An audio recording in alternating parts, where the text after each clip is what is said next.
इस वीडियो में हम जो ईपीसी 3 पेपर है यानी आईसीटी का जो पेपर है उसमें 2022 के जितने भी क्वेश्चन हैं उनको सॉल्व करेंगे।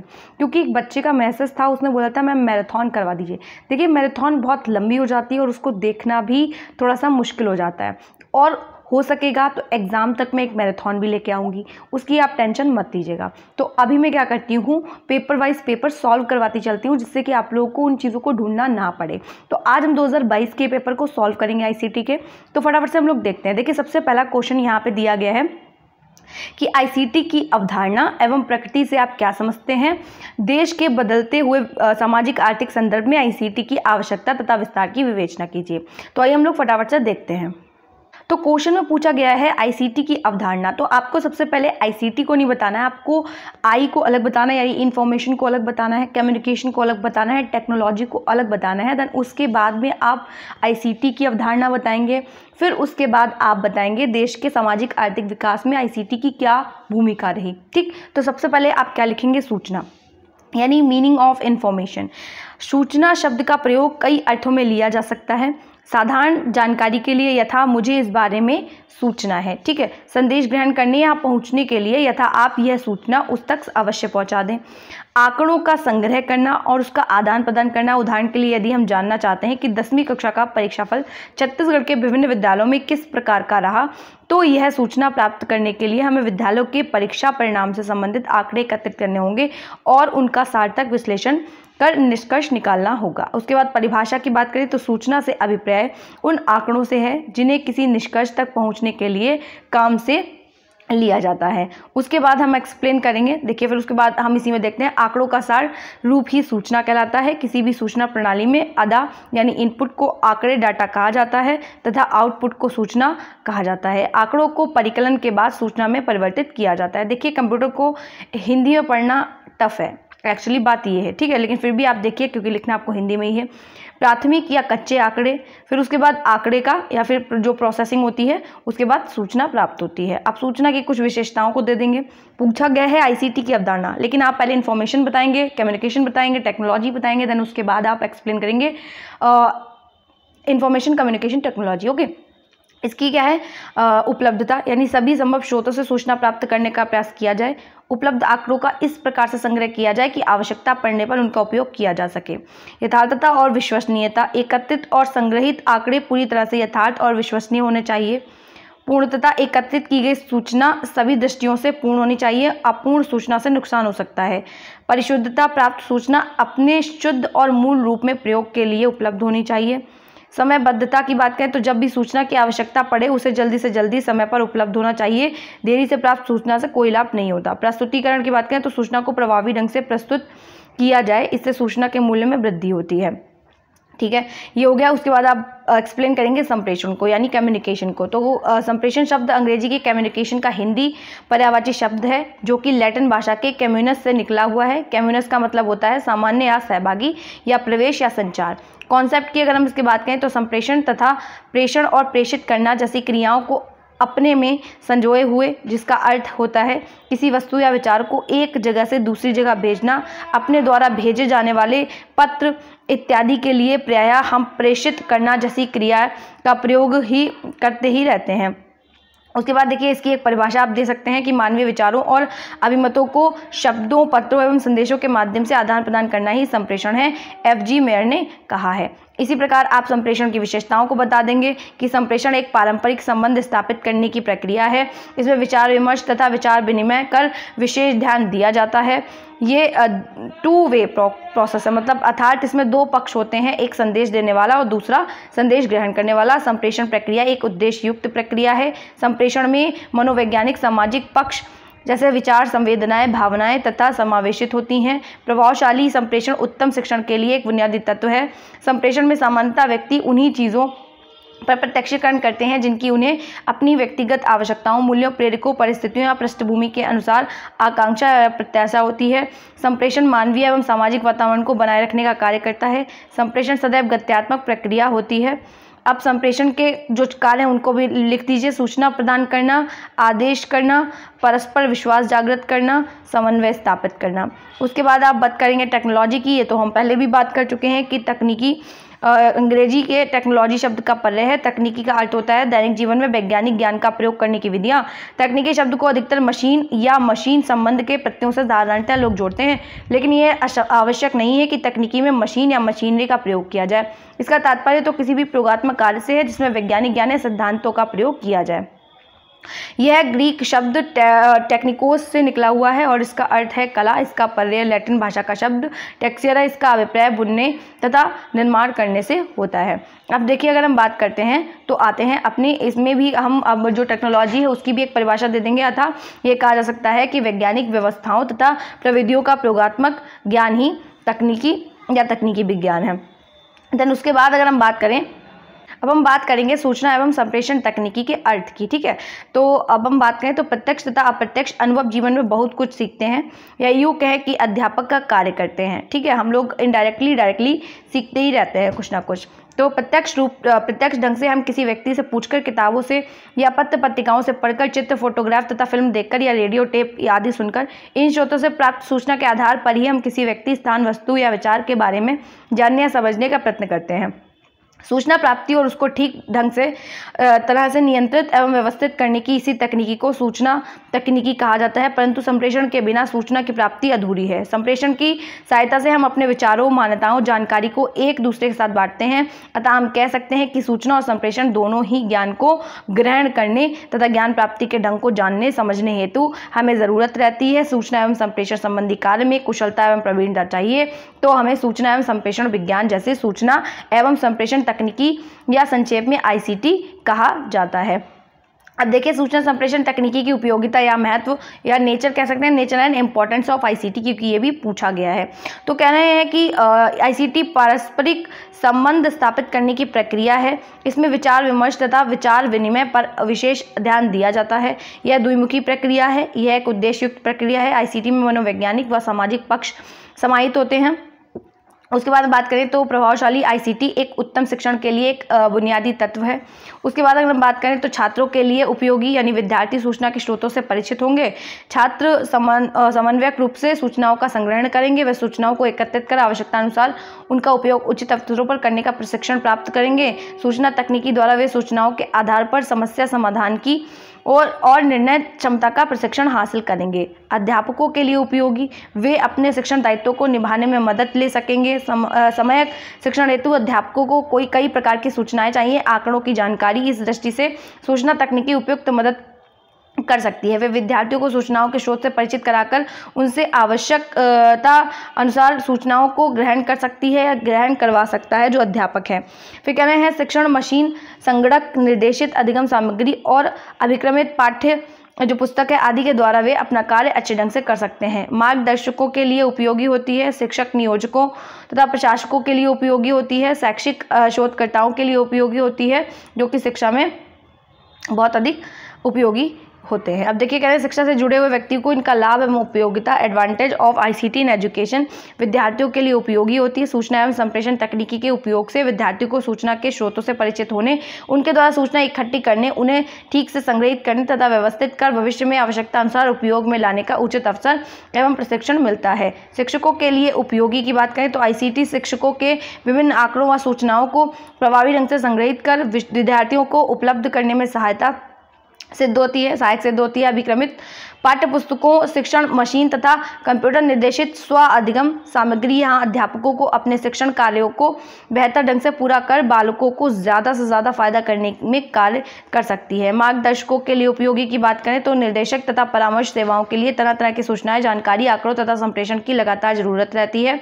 व्यक्तिगत, व्यावसायिक तथा शैक्षणिक कैसा भी निर्देशित और परामर्श दिया जाए, परामर्शदाताओं को सूचनाओं और आंकड़ों के बारे में पूरी जानकारी होनी चाहिए जो सही और विश्वसनीय हो, जिसे आसानी से प्राप्त किया जा सके। फिर कहना है तथा इसका भंडारण कर समय पर प्रयोग किया जा सके। उसके बाद बात करें तो शैक्षिक नियोजनकर्ताओं और प्रशासकों के लिए उपयोगी है। शैक्षिक कार्यक्रमों के नियोजन एवं शैक्षिक गतिविधियों के ठीक प्रकार प्रबंधन हेतु भी सूचना एवं संप्रेषण तकनीकी का सहयोग विभिन्न प्रकार के मूल्यवान सिद्ध हो सकता है। नियोजन कार्य बिना उचित सूचनाओं, जानकारी, आंकड़ों तथा संप्रेषण के बिना नहीं बढ़ सकता। फिर उसके बाद करें तो शैक्षिक अनुसंधानकर्ता के लिए उपयोगी, शिक्षा के क्षेत्र में अनुसंधान कार्य करने के लिए विषय विशेष से संबंधित सूचनाएं एवं आवश्यक संप्रेषण आंकड़े चाहिए। जानकारी तथा सूचनाओं का उचित रूप से उन्हें संप्रेषण तकनीकी की सहायता से प्राप्त होता है। उसके बाद देखिए जो इसकी लिमिटेशंस हैं वो क्या है। लिमिटेशन इन द सीमाएं की बात करें, यूज़ ऑफ आईसीटी यानी सूचना एवं संप्रेषण तकनीकी सुविधाएं अधिक खर्चीली होने के कारण सभी विद्यालयों में इनका प्रयोग संभव नहीं है। ये आप दोषों में भी लिख सकते हैं। विद्यालय के अधिकारियों, मुख्य अध्यापकों तथा अध्यापकों को संप्रेषण तकनीकी के प्रयोग से संबंधित पूर्व जानकारी का अभाव है। शिक्षकों को अपने भविष्य पर इन तकनीकों के कारण खतरा महसूस होने के कारण वे इनका विरोध करते हैं। विद्यार्थियों का स्वभाव पका पकाया ज्ञान प्राप्त करने का है। वे तकनीकों का सीखने एवं उनको प्रयोग करने में उचित रूप प्रदर्शित नहीं करते हैं। शिक्षकों को पारंपरिक शिक्षण पद्धति, व्याख्यान, कक्षा शिक्षण, प्रवचन प्रदर्शन से शिक्षण कार्य करना सुविधाजनक लगता है, अतः वे नवीन तकनीकों को अपनाने में रुचि नहीं दिखाते।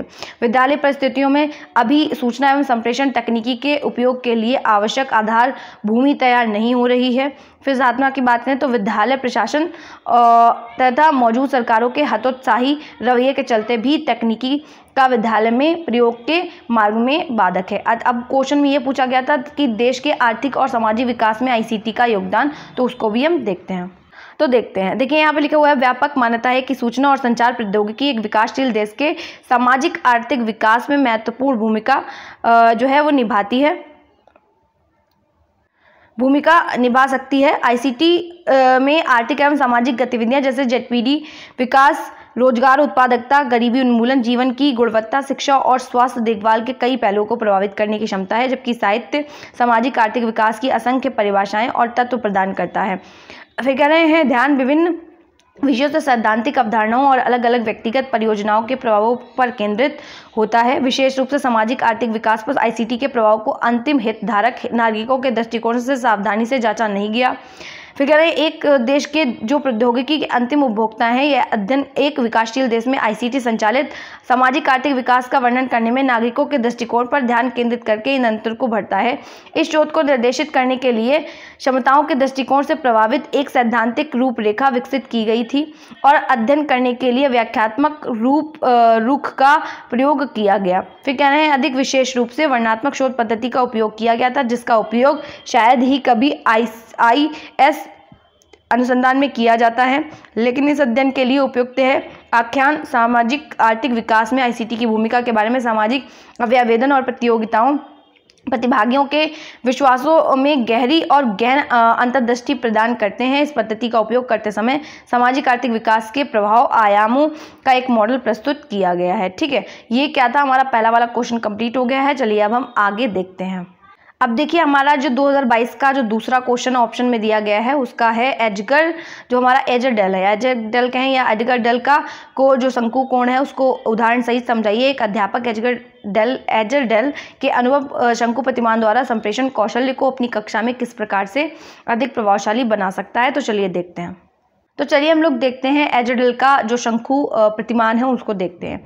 अब देखिए आप सबसे पहले थोड़ा सा ऐसे ही ब्रीफ में बताएंगे कुछ मनोविज्ञान का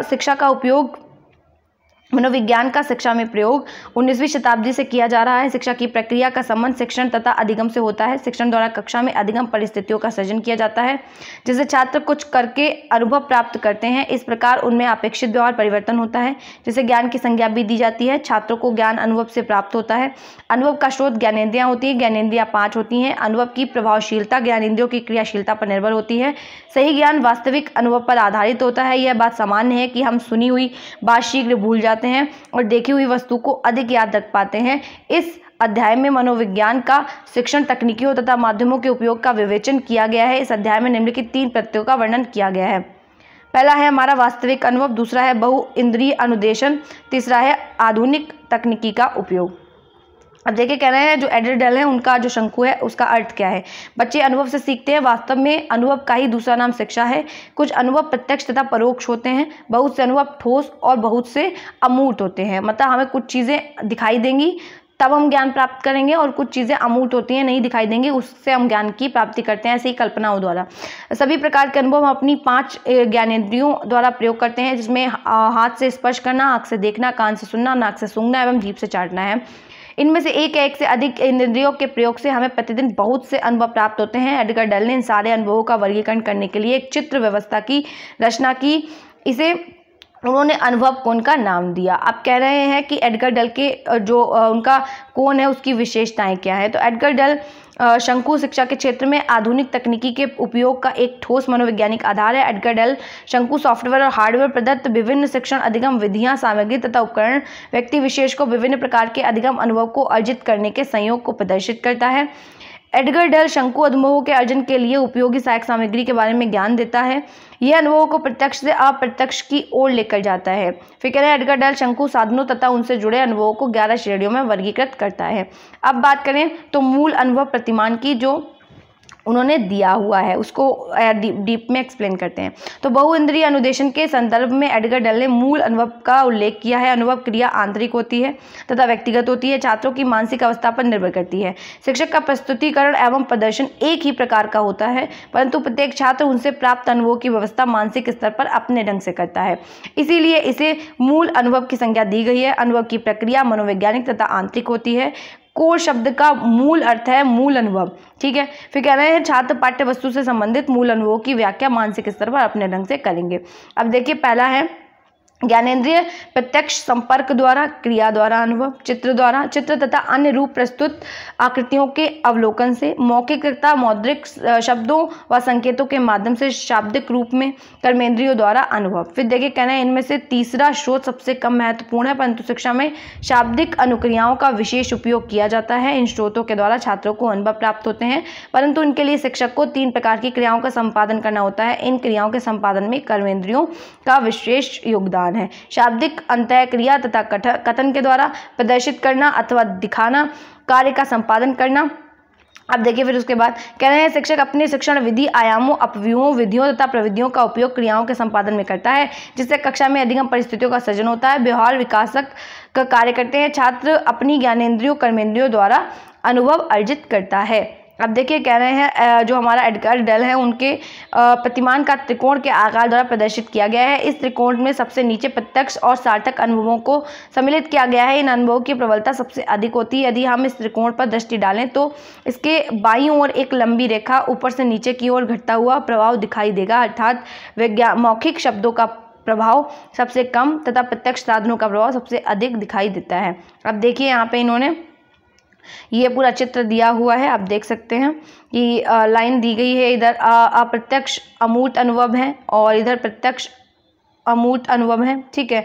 सबसे पहले आ रहा है हमारा शाब्दिक प्रतीक, दृश्यात्मक प्रतीक, रेडियो प्रसारण, फिर है अचल चित्र, फिर आता है चलचित्र, फिर आता है प्रदर्शित सामग्री, शैक्षिक भ्रमण, प्रदर्शन और नियोजित कृत्रिम अनुभव, और फिर आता है वास्तविक प्रत्यक्ष अनुभव, ठीक है। फिर हम एक एक करके एक्सप्लेन करेंगे कि वास्तविक प्रत्यक्ष अनुभव की शिक्षण अधिगम का वास्तविक आधार यही अनुभव होते हैं। सीखने की शुरुआत भी इन्हीं अनुभवों से होती है, अतः इन्हें ही शिक्षण अधिगम के वास्तविक ठोस आधार की संज्ञा दी जाती है।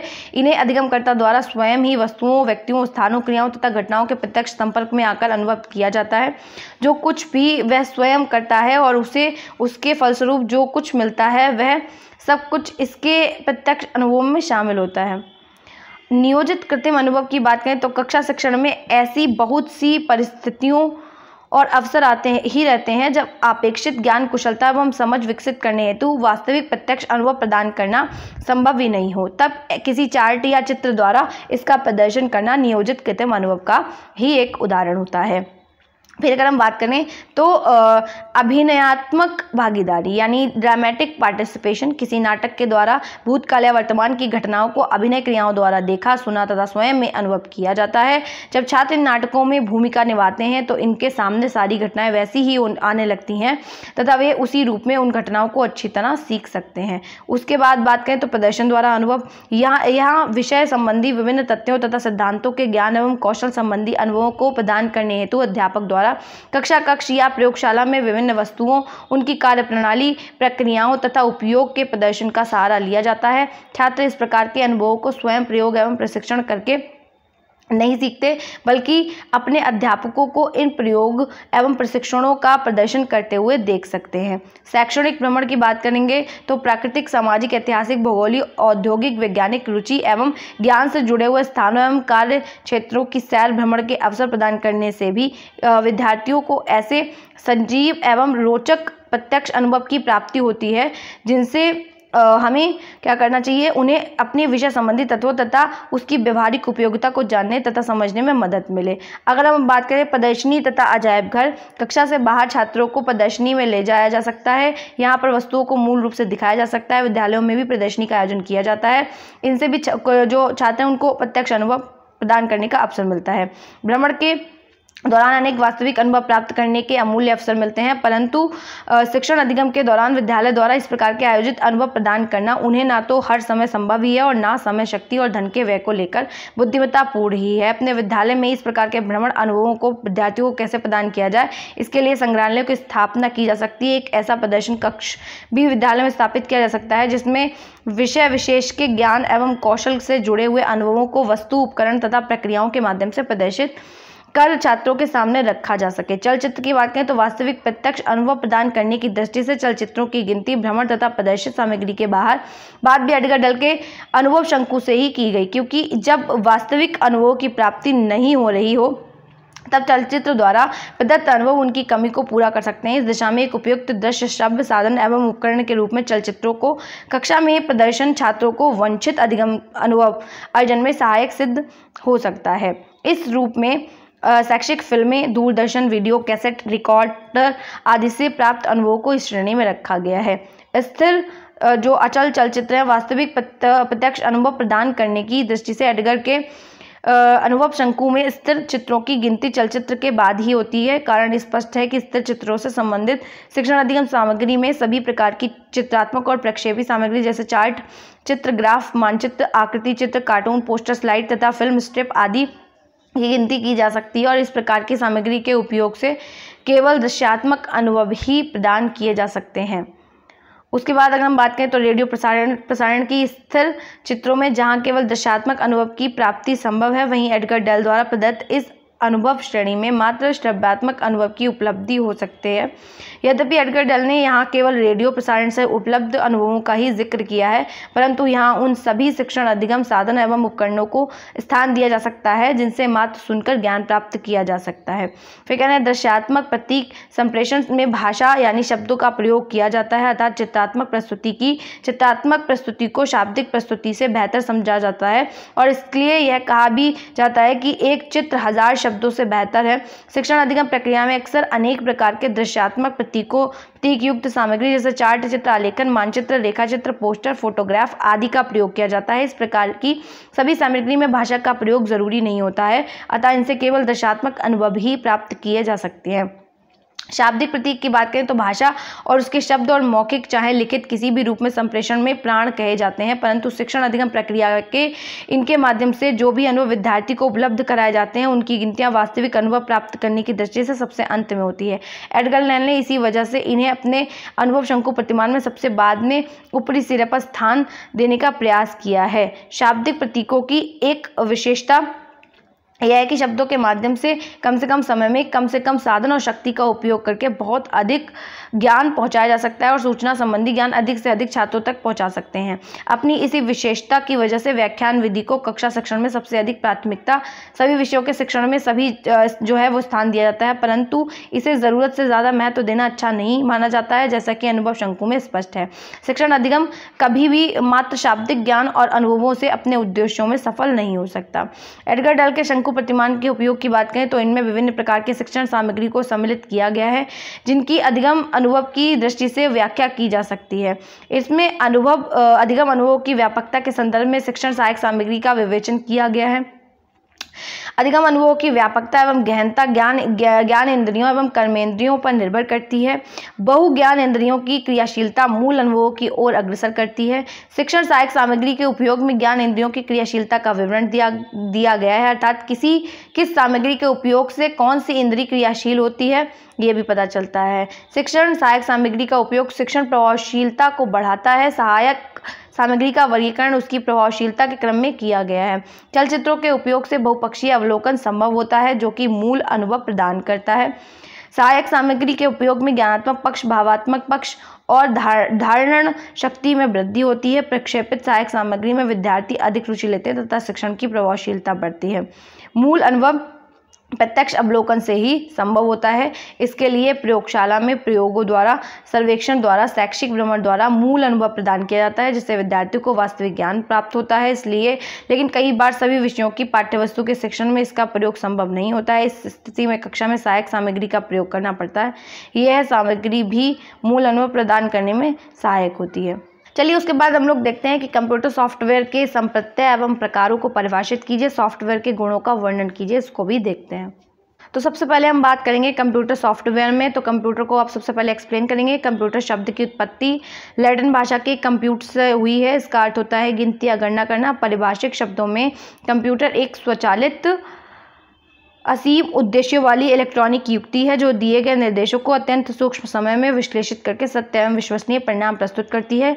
अब कंप्यूटर वह एक युक्ति है जो स्वचालित रूप से विविध प्रकार के आंकड़ों को संचित, संसाधित एवं पुनः प्राप्त कर सके। उसके बाद अगर हम बात करें तो कंप्यूटर सॉफ्टवेयर को आप बताएंगे कि कंप्यूटर के पास अपना स्वयं का कोई मस्तिष्क नहीं होता है, इसलिए स्वयं चिंतन करके वह कोई कार्य स्वतः नहीं कर पाता है। कंप्यूटर के कठोर यानी हार्डवेयर किस प्रकार तथा क्या कार्य करें इस संबंध में उन्हें निर्देश देने पड़ते हैं। ये निर्देश एक प्रोग्राम के रूप में होते हैं। ये प्रोग्राम ही सॉफ्टवेयर कहलाते हैं तथा ये सॉफ्टवेयर ही हार्डवेयर से तदनुसार कार्य कराते हैं। उदाहरण के लिए यदि हमें कोई पत्र लिखना हो तो हम वर्ड प्रोसेसर प्रोग्राम का प्रयोग करेंगे। यहाँ वर्ड प्रोसेसर एक सॉफ्टवेयर है। सॉफ्टवेयर कुछ प्रोग्राम है या प्रोग्रामों का समूह है जो किसी कार्य विशिष्ट के संपादन के लिए कंप्यूटर की गतिविधियों, क्रियाओं तथा संचालन को नियंत्रित कर हमें वांछित परिणाम देते हैं। फिर अगर हम बात करें तो सॉफ्टवेयर तथा हार्डवेयर अकेले कुछ नहीं कर सकते। ये दोनों एक दूसरे की सहायता से ही हमें वांछित परिणाम निर्गत कर सकते हैं। अब देखिए जो सॉफ्टवेयर हैं उनके दो भाग होते हैं, सिस्टम सॉफ्टवेयर और एप्लीकेशन सॉफ्टवेयर। सिस्टम सॉफ्टवेयर क्या है कि सिस्टम सॉफ्टवेयर से तात्पर्य कंप्यूटर आधारित उन प्रोग्रामों से है जिन्हें सामान्यतः कंप्यूटर हार्डवेयर के साथ कंप्यूटर निर्माताओं द्वारा प्रदान किया जाता है। इन्हें कंप्यूटर सिस्टम के उचित और आसान संचालन हेतु कंप्यूटर में संस्थापित किया जाता है। इस प्रकार सिस्टम सॉफ्टवेयर से अभिप्राय उन सभी प्रोग्रामों से है जो किसी कंप्यूटर के सिस्टम के उचित संचालन हेतु अत्यंत आवश्यक होते हैं। यह 3 प्रकार के होते हैं।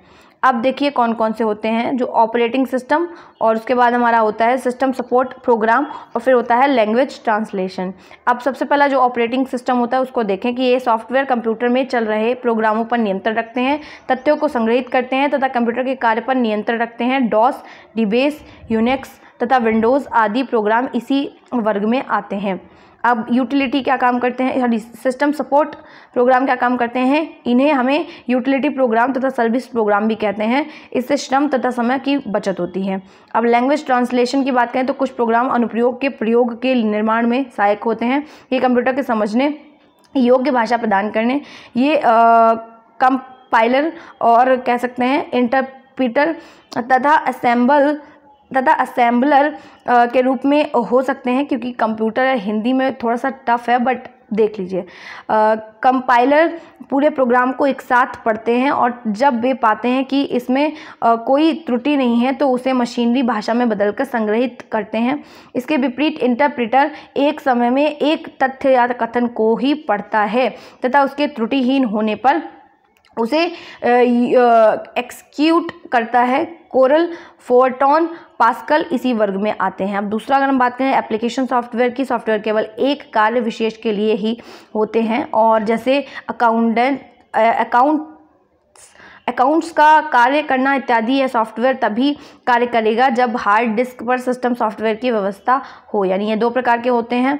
यूजर्स एप्लीकेशन पैकेज, इस प्रकार के सॉफ्टवेयर एक व्यक्ति या क्षेत्र विशेष के लिए ही उपयोगी होता है, दूसरे के लिए नहीं। एक प्रोग्राम आरक्षण के लिए जो उपयोगी है, किंतु वही प्रोग्राम बुक कीपिंग के लिए भी उपयोगी है। एप्लीकेशन पैकेज की बात करेंगे तो यह पैकेज सामान्य कार्य के लिए है। कुछ प्रोग्राम कई प्रकार के कार्य कर सकते हैं, जैसे वर्ड प्रोसेसर, स्प्रेडशीट डिवाइस,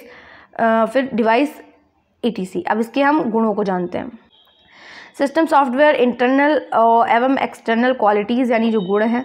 अब देखिए कह रहे हैं ईजी ऑफ यूज़, सॉफ्टवेयर को आसानी से चलाया जा सके, अर्थात सॉफ्टवेयर का यूज़र इंटरफेस बेहतर होना चाहिए। डिज़ाइन की बात करें तो सॉफ्टवेयर का डिज़ाइन अच्छा होना चाहिए, क्योंकि यूज़र सॉफ्टवेयर के प्रति तभी आकर्षित होगा जब उसका डिज़ाइन क्या हो, बेहतर होगा। अब अगर हम बात करें स्पीड की, तो सॉफ्टवेयर को कम समय गवाए अपनी सर्विस प्रोवाइड करनी चाहिए, अर्थात उसकी गति तेज़ होनी चाहिए। सुरक्षा की बात करें, सॉफ्टवेयर सिक्योर होना चाहिए, अर्थात सॉफ्टवेयर में उपस्थित डेटा को कौन कौन देख तथा प्रोसेस कर सकता है। अगर कोई इंटरनेट पर आधारित सॉफ्टवेयर है तो उसमें इनक्रिप्शन और डिक्रिप्शन होना चाहिए। फिर अगर हम बात करें तो एरर फ्री यानी सॉफ्टवेयर त्रुटियों में मुक्त होना चाहिए, और क्योंकि अगर सॉफ्टवेयर में एरर होंगे तो सॉफ्टवेयर की रिलायबिलिटी और सिक्योरिटी कम होगी। फिर अगर हम बात करें पोर्टेबल, तो यानी सॉफ्टवेयर पोर्टेबल होना चाहिए, अर्थात सॉफ्टवेयर दूसरे इन्वायरमेंट पर भी आसानी से रन होना चाहिए। टेस्टेबिलिटी का अर्थ है कि सॉफ्टवेयर को आसानी से टेस्ट किया जा सके। मेंटेनेबिलिटी, ठीक है, तो इसका बात करें तो इसका अर्थ है कि अगर हमें सॉफ्टवेयर में कोई बदलाव करने हो तो हमें उसे आसानी से कर सके। रीडेबिलिटी, ठीक है, तो सॉफ्टवेयर पर का जो सोर्स कोड है रीडेबल होना चाहिए, अर्थात इसको आसानी से पढ़ा जा सके। फिर है रिलायबिलिटी, तो सॉफ्टवेयर रिलायबल होना चाहिए, अर्थात जो सॉफ्टवेयर है वह अपनी परफॉर्मेंस पर स्थिर होना चाहिए। फंक्शनेबिलिटी की बात करें तो अर्थात जो सॉफ्टवेयर है हमें उसमें यूज़र के ज़रूरत के आधार पर फंक्शंस होने चाहिए, जिससे यूज़र को उसमें कार्य करने में आसानी हो। ठीक है, तो ये हमारे क्वेश्चन कंप्लीट हो गए हैं 3। अब हम आगे देखते हैं कौन सा क्वेश्चन है। तो देखिए चौथा क्वेश्चन यहाँ पे दिया गया, सहकारी अधिगम से आप क्या समझते हैं, सहकारी अधिगम के गुण एवं दोष की विवेचना कीजिए। तो इसको भी देखते हैं। चौथा लॉन्ग क्वेश्चन हमारा कह रहा है सहकारी अधिगम के बारे में। तो सहकारी अधिगम क्या है? सहकारी अधिगम से जैसा कि नाम से विदित होता है, अभिप्राय एक ऐसी अधिगम प्रक्रिया या अधिगम व्यू रचना से है जिसमें विद्यार्थियों को स्वयं ही एक समूह के अंतर्गत सहकारी पद्धति का अनुसरण करते हुए अधिगम अर्जन करना होता है। इस प्रणाली में विषय से संबंधित सिलेबस की किसी एक इकाई की विशेष विषय वस्तु का अधिगम करते हुए वे सभी प्राप्त सूचनाओं एवं अधिगम अनुभवों का आपस में आदान प्रदान करते रहते हैं। फिर अगर हम देखें तो सहकारी अधिगम के पद की परिभाषा, सहकारी अधिगम को एक ऐसी शिक्षण अधिगम व्यू रचना के रूप में परिभाषित किया जा सकता है जिसमें एक कक्षा के विद्यार्थी अपने आप को छोटे छोटे विभिन्न समूहों, जिनमें से प्रत्येक में विभिन्न योग्यता स्तर के बहुत थोड़े विद्यार्थी शामिल होते हैं, में बांटकर प्रतिस्पर्धा रहित अधिगम वातावरण में सहकारी ढंग से परस्पर मिलजुल कर विषय विशेष से संबंधित पाठ्य सामग्री के अधिगम अर्जन में प्रयत्नरत रहते हैं। सहकारी अधिगम की मूलभूत धारणाएं क्या होती हैं? तो सहकारी अधिगम प्रणाली शिक्षण अधिगम को विषय एवं अध्यापक केंद्रित बनाने की अपेक्षा विद्यार्थी केंद्रित बनाने पर जोर देती है। यह विद्यार्थी से पहल करने और अपना अधिगम मार्ग स्वयं चुनने की अपेक्षा करती है, उन्हें शिक्षक द्वारा तय मार्ग पर चलने को मजबूर नहीं करती है। यह इस बात में विश्वास करती है कि विद्यार्थी तभी अच्छा तरह सीख सकते हैं जबकि उनमें प्रतिस्पर्धा रहित, चिंतामुक्त, सहयोगी वातावरण में सीखने के स्वतंत्र और सहयोगपूर्ण अधिगम अवसरों को प्राप्ति होती रहे। फिर कह रहे हैं यह प्रणाली यह विश्वास करके चलती है कि शिक्षक को एक सहयोगी मित्र तथा हितैषी मार्गदर्शन की भूमिका निभाते हुए विद्यार्थियों को इस प्रकार की अधिगम सुविधाएं देने का कार्य करना चाहिए जिससे उन्हें पारस्परिक सहयोग करते हुए अधिगम अर्जन में मदद मिले। यह कक्षा शिक्षण अधिगम हेतु व्याख्यान तथा प्रदर्शन विधि की अपेक्षा विद्यार्थियों के बीच एक स्वस्थ एवं सार्थक अंतःक्रिया के द्वारा अधिगम अर्जन पर बल देने का समर्थन करती है। अब हम लोग देखते हैं सहकारी अधिगम के गुणों को। ठीक है, तो इस प्रणाली में छात्र अच्छी तरह से सीखते हैं क्योंकि यह उनके उपलब्धियों की होड़ में एक दूसरे से बाजी मारने या टीका टिप्पणी का सामना करने की चिंता नहीं करनी पड़ती है इसमें। तो कह रहे हैं यह प्रणाली छात्रों को अपने साथी छात्रों से ज्ञान को हासिल करने में या सहायता लेने तथा उनके अनुभवों से शिक्षा ग्रहण करने के लिए भलीभांति प्रोत्साहित करती है। यह प्रणाली छात्रों के आत्मविश्वास और आत्म प्रतिष्ठा करने हेतु बहुत ही सशक्त एवं सहयोगी वातावरण प्राप्त करने की क्षमता रखती है। फिर उसके बाद अगर हम बात करें तो सहकारी शिक्षा ग्रहण में छात्रों में जो समूह भावना पाई जाती है और जो उन्हें आपसी सहयोग मिलता है, उनके परिणामस्वरूप जो अनावश्यक भय बालकों में पाया जाता है वह यहाँ पर पूर्ण रूप से खत्म हो जाता है। सहकारी शिक्षा ग्रहण के माध्यम से छात्र तथा शिक्षकों के मध्य में एक स्वस्थ अंतःक्रिया बनाए रखने में मदद मिलती है। इसकी सीमाएँ कहें या हम कहें इसके दोष क्या हैं तो वो इसमें हैं। फिर कह रहे हैं सहकारी अधिगम इस प्रकार की व्यूहरचना प्रदान करता है जिसके माध्यम से वर्तमान कक्षा शिक्षण परिस्थितियों तथा शिक्षण अधिगम प्रणाली में उपयुक्त और वंचित सुधार लाया जा सके। फिर कह रहे हैं इस प्रणाली में छात्रों को स्व अधिगम की ओर साथ साथ कदम बढ़ाने के लिए एक ऐसा उपयुक्त मार्ग और साधन प्राप्त हो सकता है जिनसे न केवल उन्हें अच्छी तरह अधिगम अर्जित करने के लिए वंचित वातावरण उपलब्ध होगा, बल्कि उन्हें एक जिम्मेदार और पूर्ण सामाजिक जीवन जीने के लिए भी तैयार किया जा सकता है, बशर्ते इस प्रणाली को ठीक ढंग से विद्यालय और महाविद्यालय स्तर पर लागू किया जा सके। परंतु यह इतना सहज नहीं, क्योंकि इस प्रणाली को हमारे देश की शिक्षा पद्धति में स्थान देने में अनेक कठिनाइयां आई हैं। अब देखिए ये जो जितने भी 2022 के लॉन्ग क्वेश्चन थे उनको मैंने सॉल्व करवा दिया है। जितने भी शॉर्ट क्वेश्चन हैं वो हम अगली वीडियो में देखेंगे। अगर आपको वीडियो अच्छी लगे और वीडियो को लाइक कीजिएगा और चैनल को सब्सक्राइब कीजिएगा। मिलते हैं नेक्स्ट वीडियो में इस तरीके की वीडियोज़ के लिए। तब तक के लिए जय हिंद।